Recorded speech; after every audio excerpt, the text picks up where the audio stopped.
नमस्ते, सुप्रभात। आज 11 मई भाग्योदय फाउंडेशन की युग ऋषि विचार श्रृंखला के 1593वें 1593 चरण में आपका अभिनंदन। मरने के बाद हमारा क्या होता है। आज की पुस्तक गुरुदेव पृष्ठ 14 पर लिखते हैं, आत्मा आपके सारे पाप रिकॉर्ड कर लेती है।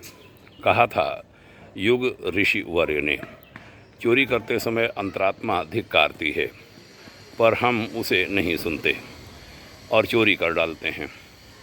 किसी ने उस चोरी को करते हुए देखा नहीं, तदनुसार प्रत्यक्ष रूप से कुछ दंड नहीं मिला। आत्मा के क्षेत्र में वह चोरी काम बीज रूप में उसी प्रकार बो जाती है जैसे खेत में गेहूँ। कुछ समय बाद बाहर का मस्तिष्क उस चोरी को भूल जाता है, लेकिन आत्मा नहीं भूलती। आत्मा के खेत में वह बीज बराबर बढ़ता रहता है। खजूर की गुठली जब बोई गई थी तब उसका रूप दूसरा था, लेकिन उसका परिवर्तित रूप खजूर के वृक्ष के रूप में सामने आता है।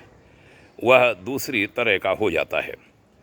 पाप का स्वरूप दूसरा होता है, किंतु उसका परिवर्तित रूप दुख होते हैं। नरकों का वर्णन अनेक रूप से मिलता है। विभिन्न धर्मावलंबी उनकी रूपरेखा में कुछ फर्क बताते हैं। कुंभीपाक, बैतरणी, रौरव, दौजक, हैल आदि के वर्णन अलग अलग मिलते हैं, अलग अलग ढंग के सुनने को मिलते हैं। ये विभिन्नताएं अधूरी हैं, फिर भी सत्य हैं। हमारा मत है कि हर प्राणी के लिए अलग प्रकार का नरक होना संभव है। जिस प्रकार ढेरों प्राण हो चुके उतने नरक हुए होंगे, और आगे जितने होने वाले हैं उतने नए होंगे। कारण यह है कि हर व्यक्ति का दृष्टिकोण अलग होता है।